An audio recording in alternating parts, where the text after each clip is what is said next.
Have you ever laughed at an old truck without wondering why its owner never replaced it?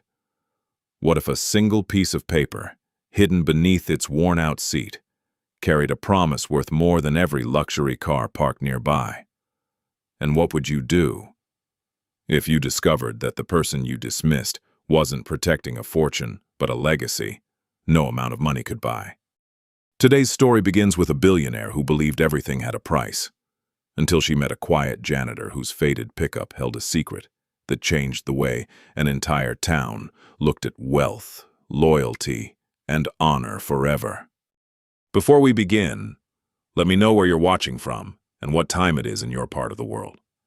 If you enjoy heartfelt stories about kindness, integrity, and second chances, don't forget to subscribe so you never miss our next journey. The old riverside mill stood beside a slow-moving river in northern Vermont, its weathered brick walls glowing softly beneath the first light of morning. Once the pride of the town, it had become little more than a forgotten landmark. Broken windows stared across empty streets, and wild vines crept over faded stone like silent memories, refusing to disappear. Every weekday before sunrise, Caleb Mercer unlocked the heavy wooden doors. Most people knew him only as the night janitor. They rarely noticed the careful way he swept the century-old hardwood floors or how he paused every morning to straighten crooked picture frames hanging along the hallway. To Caleb, the building wasn't simply another workplace. Every loose floorboard and cracked beam carried someone's story. Outside, his faded blue 1978 pickup truck rattled into its familiar parking space. Rust spotted the doors. One headlight was slightly crooked. The paint had long surrendered to years of Vermont snow and rain. Several expensive SUVs rolled into the parking lot only minutes later. The visitors stepped out wearing tailored suits and polished shoes that looked strangely out of place against the dusty gravel. Leading them was Evelyn Ashford. At 38, she had built one of the country's fastest-growing real estate investment firms. Newspapers called her fearless. Financial magazines called her brilliant. Her employees simply called her impossible to impress. She removed her sunglasses and looked around the neglected property. "So this is the famous Riverside Mill," she said. One of the town council members nodded nervously. "It needs quite a bit of work."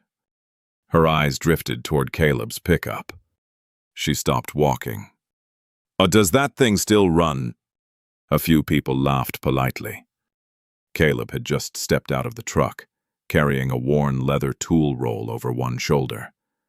He glanced toward the group, heard the laughter, then quietly closed the truck door, without saying a word. Evelyn smiled with quiet disbelief. "I've seen museum exhibits in better condition." Another ripple of laughter followed. The council chairman cleared his throat. "That's Caleb. He keeps the building maintained." "Oh," Evelyn replied, barely looking at him again. "Then maybe the truck matches the budget." Caleb simply nodded once. "Morning." Nothing more. No anger. No embarrassment. He walked past the group and disappeared inside the mill. The silence he left behind felt strangely heavier than any argument could have. As the investors toured the building, Caleb continued replacing loose boards, checking water pipes, and dusting old display cases as though no one else existed.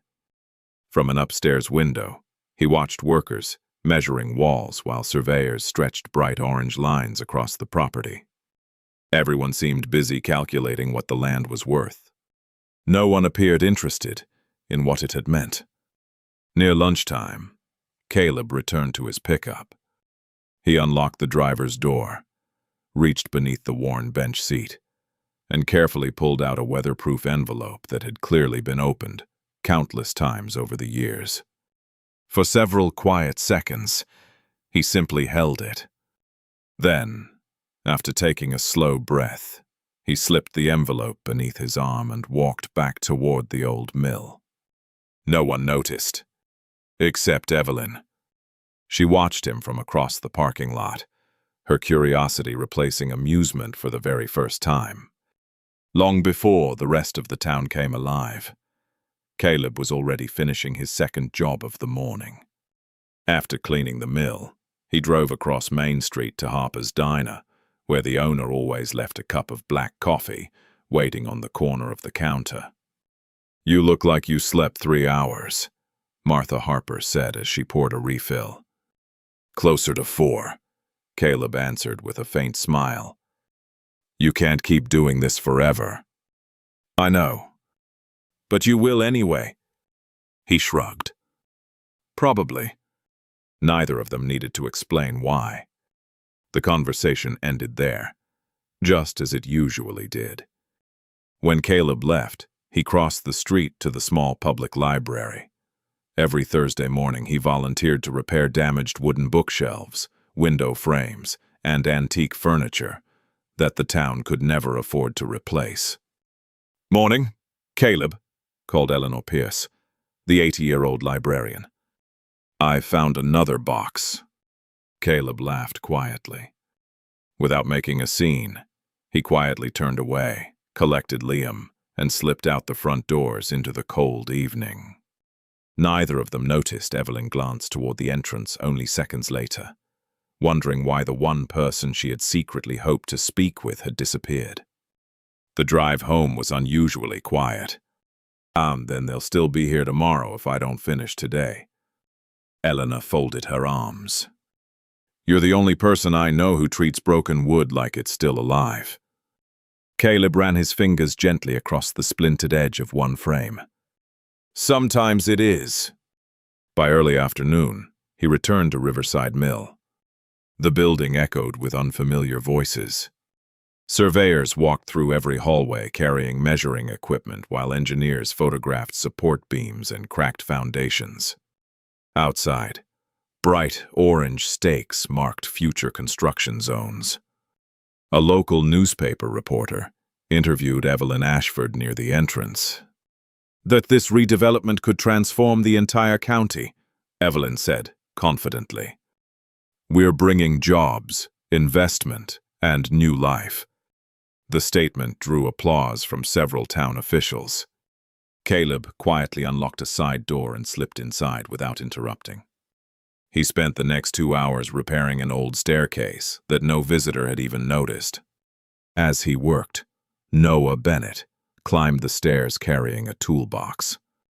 Noah had been Caleb's closest friend since high school. "You could have called me." "I didn't want to bother you." "You've been saying that for 20 years. Caleb smiled without looking up. "I'm consistent." "No," Noah replied gently. "You're stubborn." He studied the fresh support beams Caleb had installed alone. "You shouldn't be lifting these by yourself anymore." "They needed fixing." "So do you." Caleb changed the subject immediately. "How's your granddaughter?" Noah sighed. "Still avoiding every conversation that isn't about you." The two men shared a quiet laugh before Noah's expression turned serious again. "One day you're going to have to let somebody help carry all this." Caleb tightened the final bolt. "I made a promise." "You never even tell anyone what that promise was."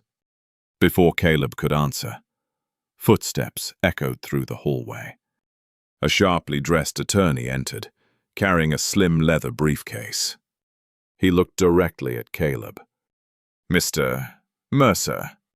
Caleb slowly stood. "Yes." The attorney extended a business card. "My name is Daniel Reeves. I've been trying to locate you for almost 3 weeks." The hallway suddenly felt much quieter. "I believe," the attorney said carefully, "it's finally time we discuss the legal documents you've been protecting."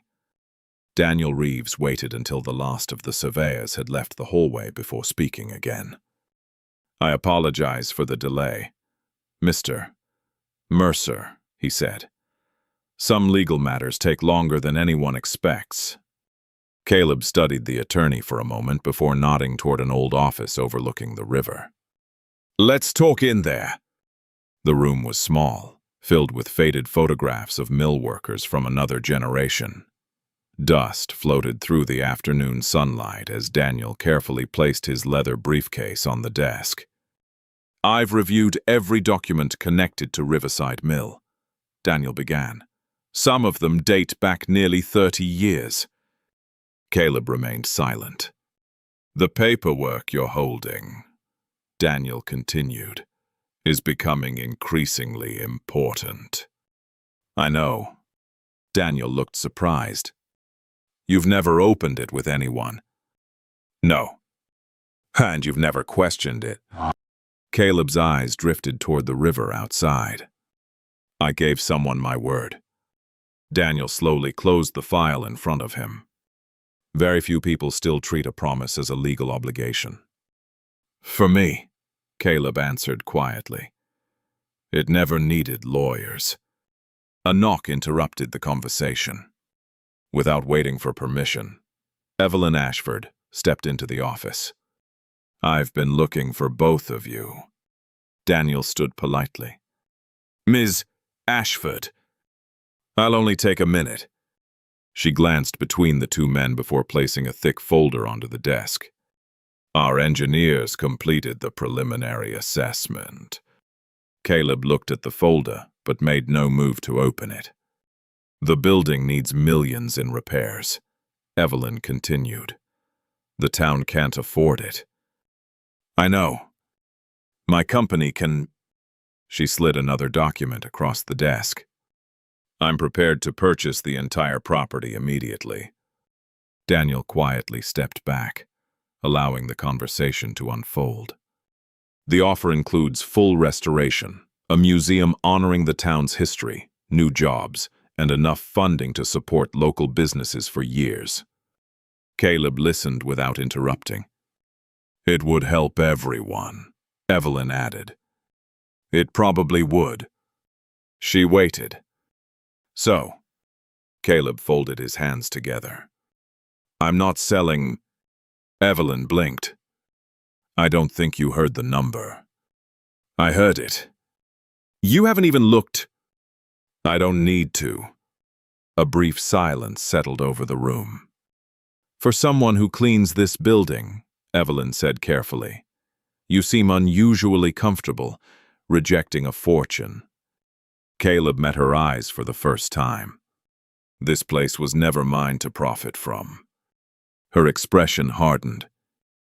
You're willing to let it fall apart instead? No.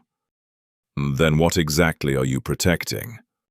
Caleb looked toward the weatherproof envelope resting quietly beside his worn leather tool roll. His voice remained calm. A promise. Evelyn let out a frustrated breath. A promise doesn't reinforce foundations or replace roofs. No, Caleb agreed. People do. She shook her head in disbelief. I've negotiated billion-dollar acquisitions with less resistance than this. Caleb offered a small, respectful smile. I imagine you have... Evelyn picked up the unsigned purchase agreement. As she reached the doorway, she stopped without turning around.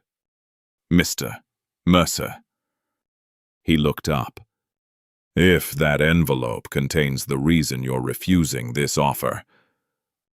Her voice softened just enough to reveal genuine curiosity. Then someday, you're going to have to let someone else see it. Without waiting for his answer, she walked away. Caleb lowered his eyes to the weathered envelope resting on the desk. For a long moment, he simply stared at the faded handwriting on its front. Then he quietly slid it back into his bag. The next morning arrived beneath a sky heavy with dark clouds. Caleb unlocked the mill before sunrise as usual, setting his worn leather tool roll on an old workbench. The building creaked softly around him, a sound he had learned to understand over the years. Every groan told a story. Every crack whispered, where time had won another small battle. He climbed into the attic carrying fresh timber across one shoulder. A large support beam had shifted during the winter.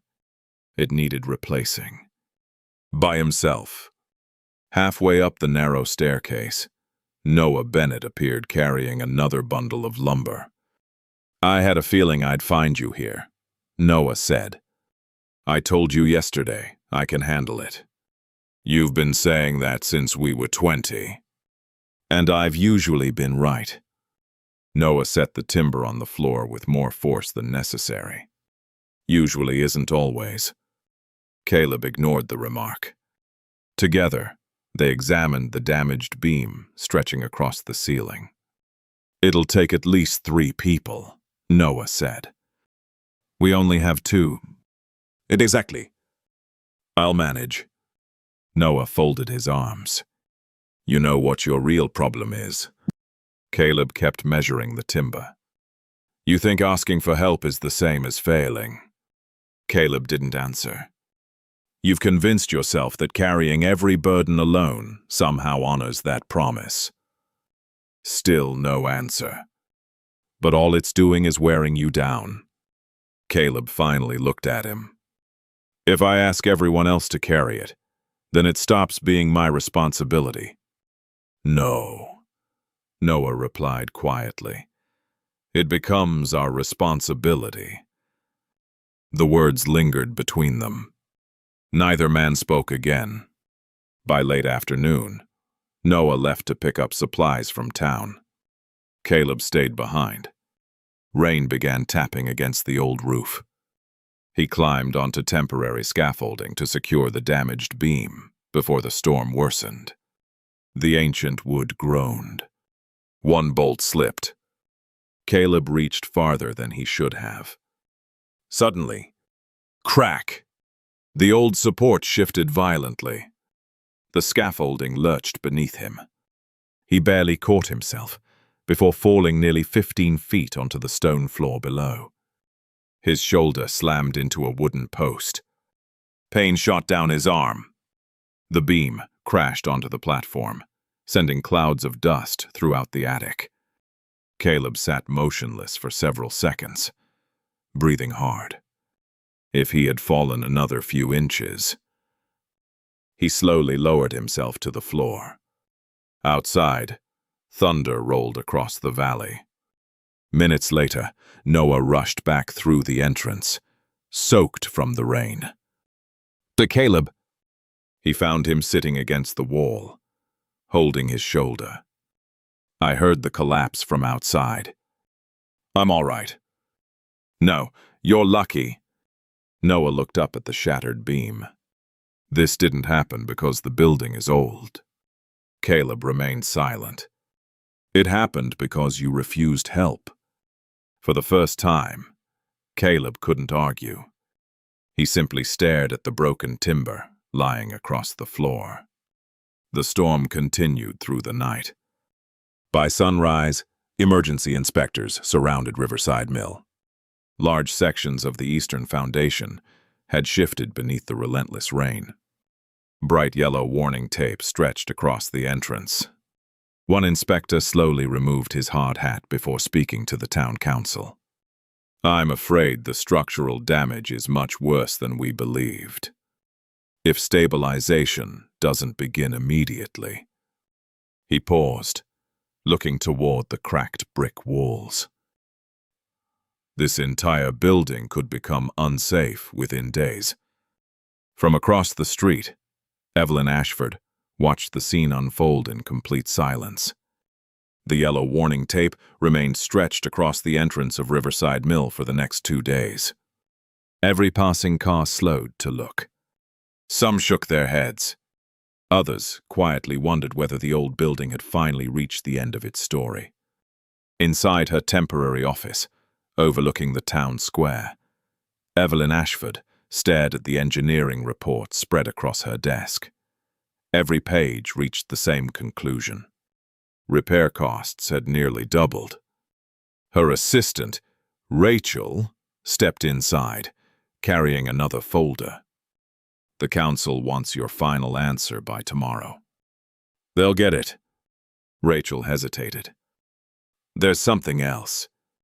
She placed a thin envelope beside the reports. I asked around town about Caleb Mercer. Evelyn looked up. You did? I thought you should know who you've been negotiating with. Evelyn opened the file. There were no newspaper articles, no business records, no hidden companies. Instead, there were handwritten notes from local residents. A church pastor had written that Caleb rebuilt storm-damaged pews without accepting payment. The elementary school principal described how he repaired playground equipment every summer after classes ended. The volunteer fire department reported that he quietly restored damaged furniture after a station fire years earlier. Every page told the same story. Anonymous work. No invoices. No publicity. No recognition.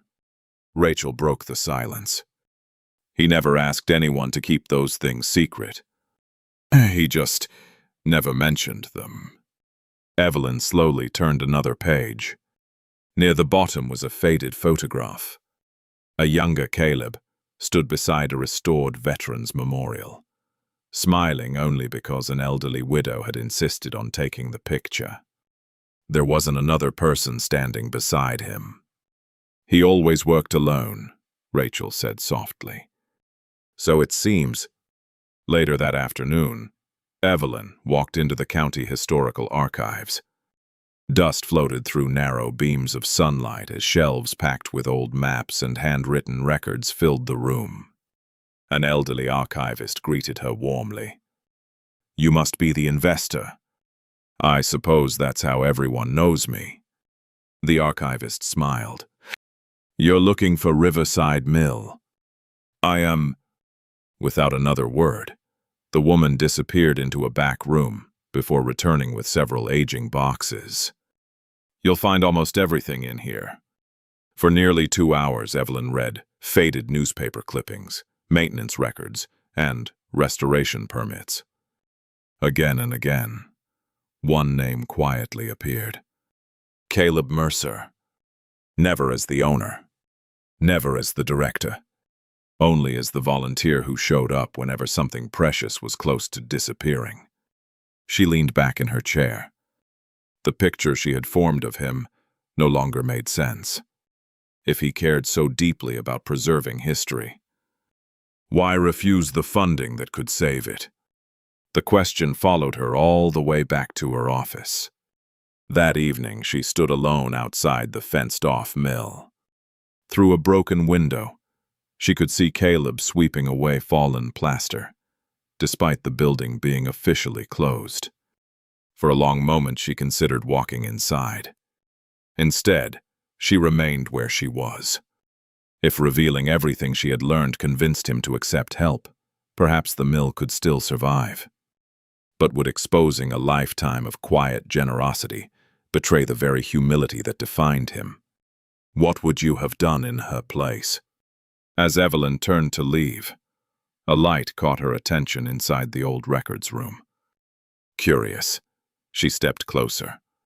Resting on a forgotten shelf was a sealed legal file covered in decades of dust. Across the front, written in fading ink, were 4 simple words. To be opened together. The words on the dusty legal file stayed with Evelyn all night. To be opened together. By sunrise, she was standing outside Riverside Mill again. The yellow safety tape fluttered in the cool morning breeze. Caleb was already inside, carefully collecting fallen bricks into neat piles, as though restoring order to the building might somehow slow time itself. He looked up when he heard the door open. I thought inspectors said nobody should be in here. They did, Evelyn replied. I only need a few minutes.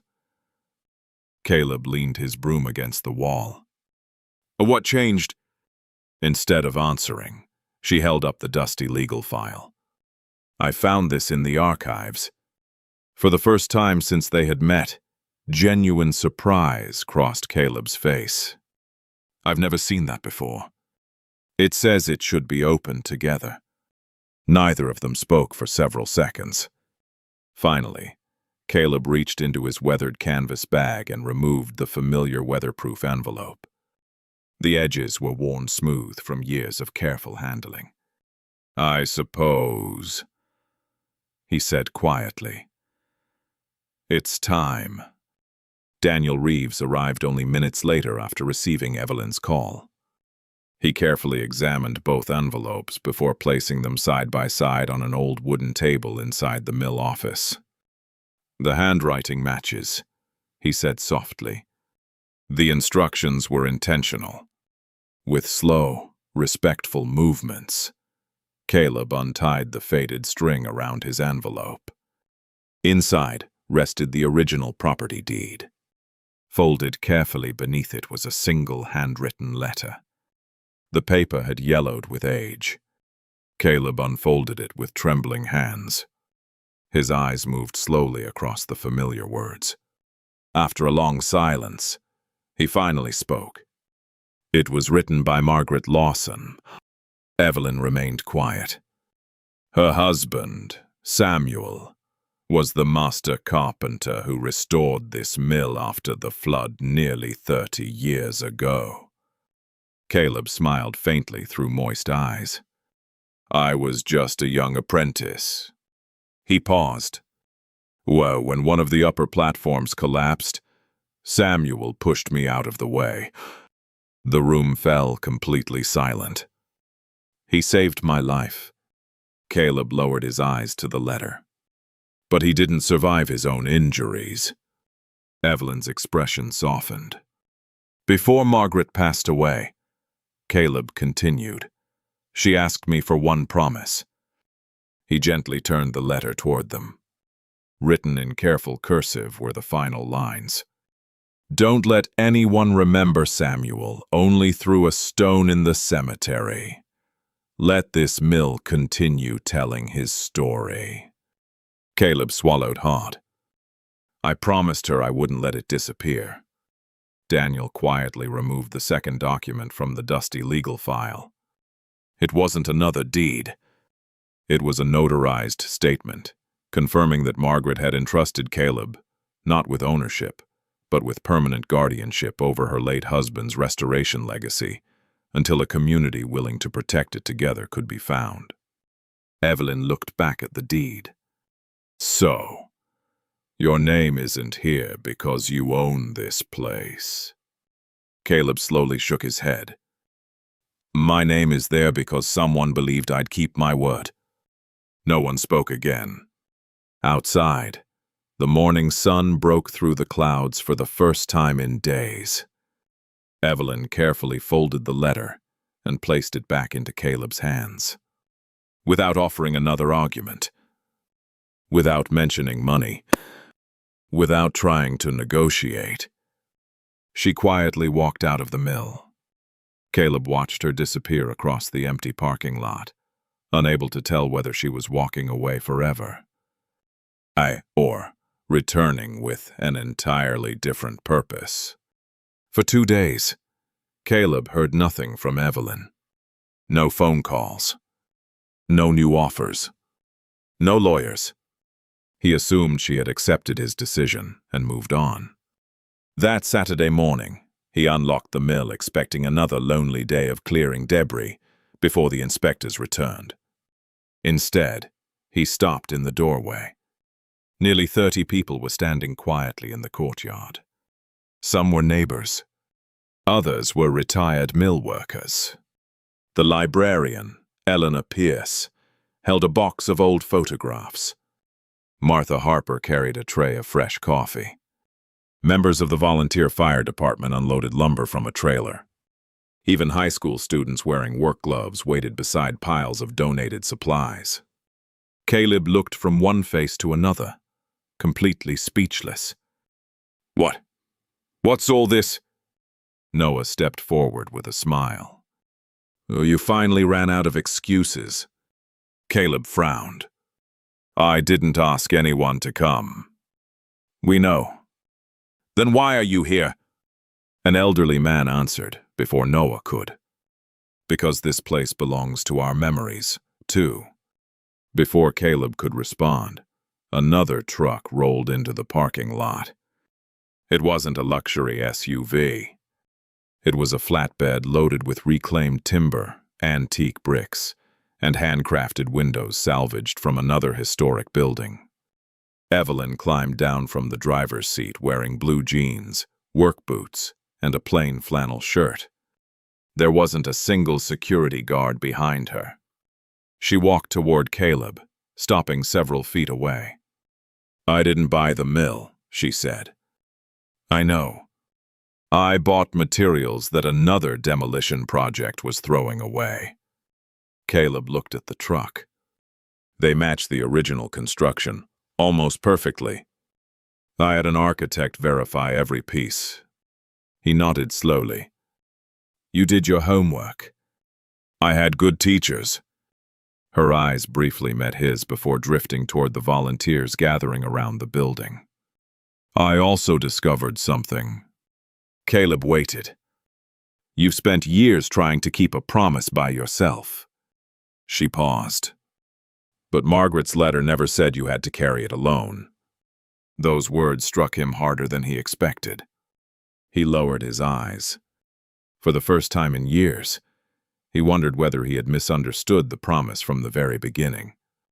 Noah handed him a pair of heavy work gloves. "So?" Caleb looked at the crowd.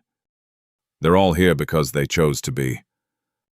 "Exactly. They'll leave their families all weekend for this." They already decided. A little girl, no older than 10, walked over, carrying a small paintbrush. "My grandpa used to work here," she said shyly. "My mom says I can help clean the windows." Caleb felt something tighten in his chest. He smiled warmly. "I'd be honored to have your help." The volunteers immediately spread throughout the property. Some cleared broken bricks. Others reinforced temporary supports. Inside the mill, laughter slowly replaced the silence that had filled the building for years. Caleb picked up his leather tool roll, then stopped. Instead of opening it alone, he placed it on a large wooden table in the center of the workshop. "Anyone who wants to learn..." He looked around the room. Come over here." Within seconds, a circle of volunteers surrounded him. For the first time since making his promise decades earlier, Caleb wasn't the only pair of hands protecting Riverside Mill. As the afternoon sun settled over the valley, an official county vehicle pulled into the parking lot. The lead structural inspector stepped out, clipboard in hand. Tomorrow's inspection had been moved up. It would begin at sunrise. The county inspectors arrived just after sunrise. A light mist drifted across the river, wrapping Riverside Mill in a quiet gray haze.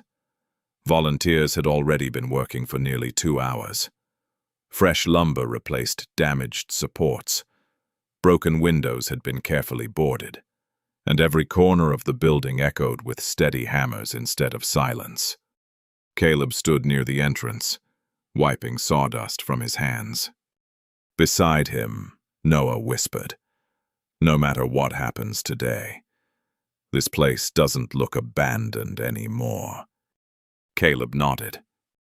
"No," he said softly. "It finally looks loved."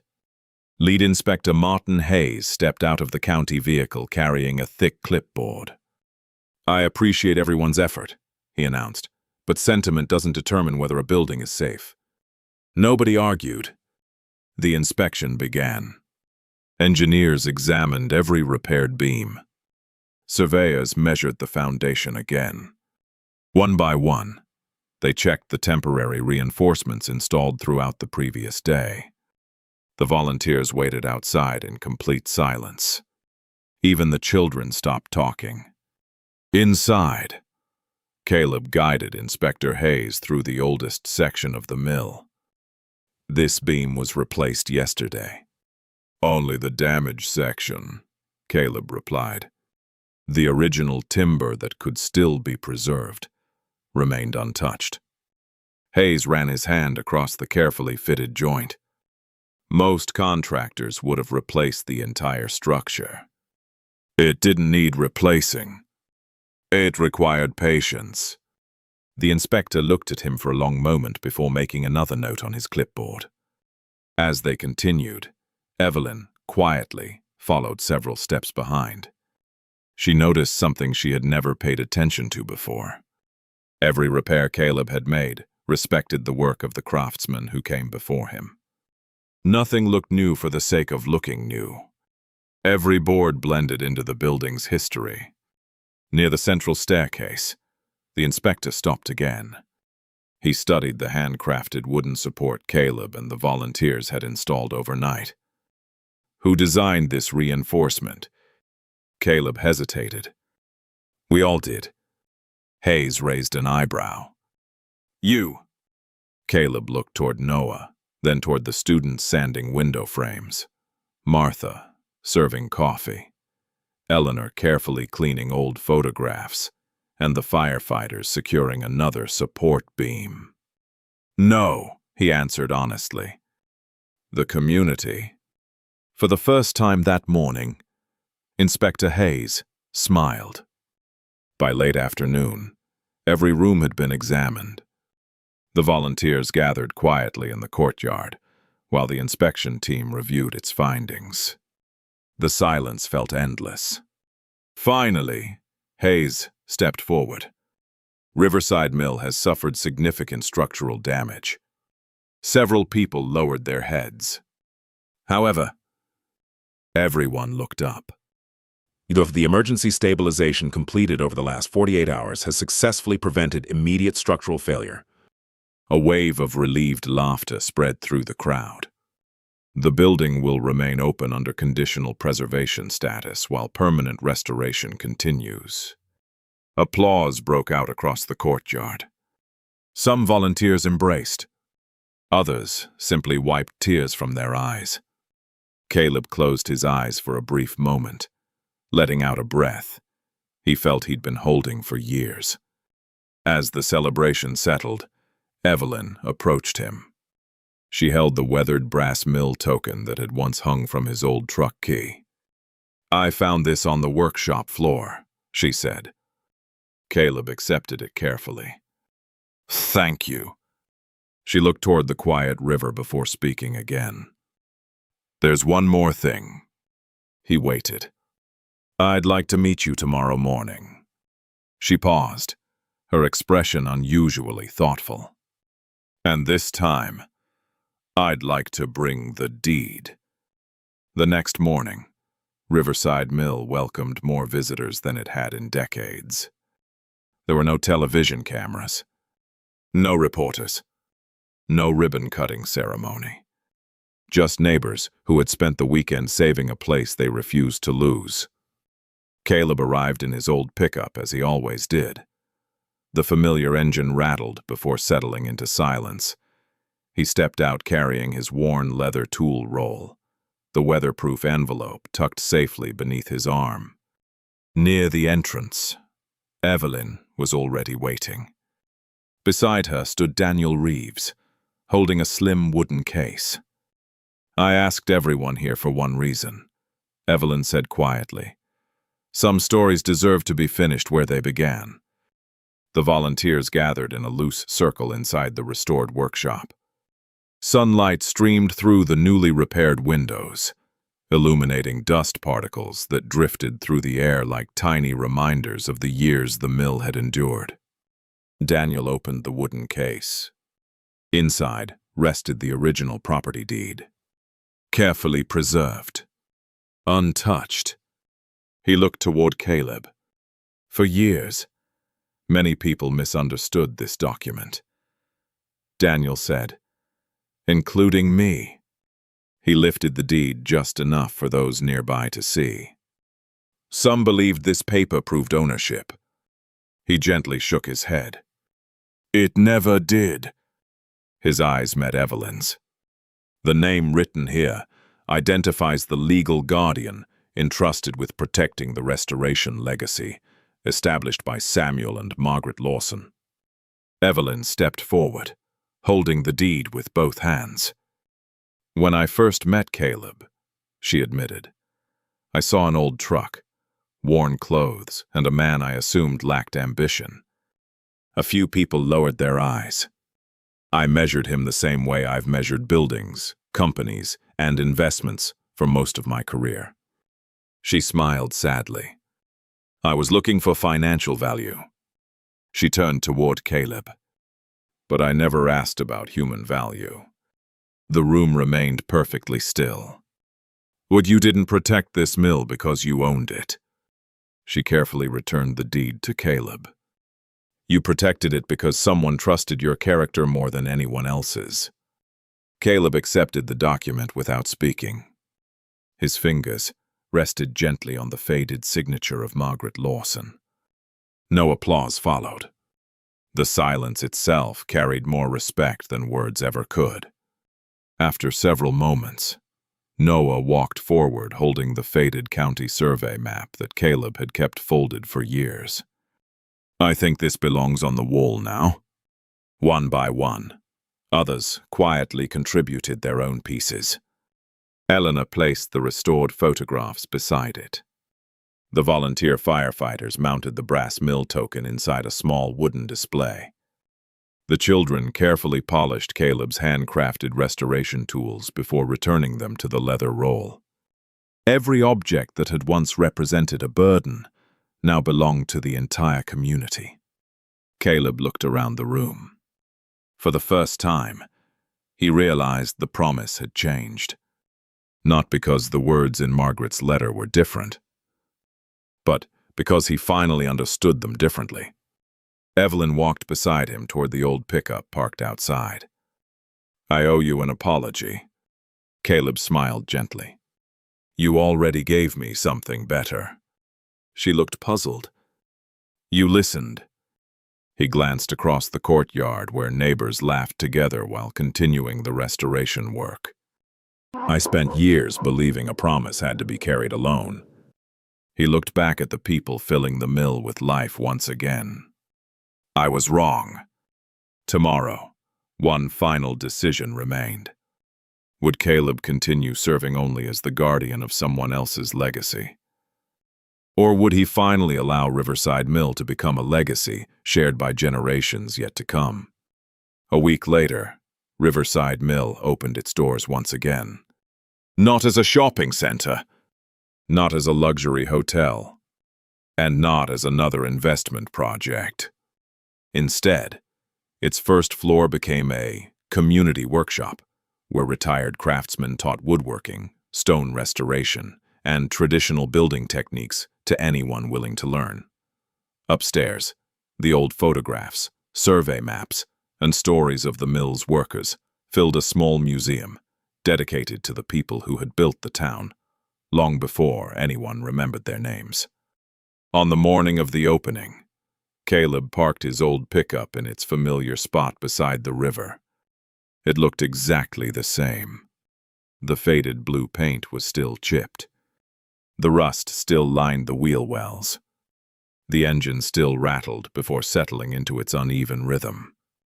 Several children ran past it without laughing. Instead, one young boy stopped beside the truck. "Is this the one everybody keeps talking about?" His grandfather smiled. "It sure is." The boy looked puzzled. "It doesn't look special." The old man rested a gentle hand on the hood. "Some things aren't. They become special because of the person who refuses to give up on them." Inside the workshop, volunteers prepared for the first class. Caleb unrolled his leather tool roll across a large workbench.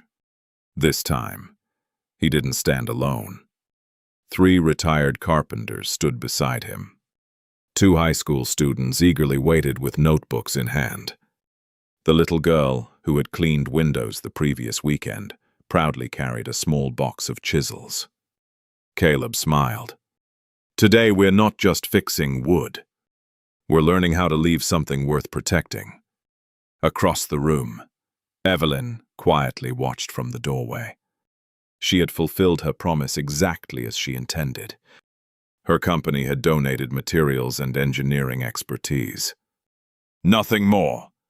She had never asked for ownership, never requested her company's name on the building, never placed a single advertisement anywhere on the property. When Caleb noticed her, he walked over carrying the weatherproof envelope. I don't think I need this anymore.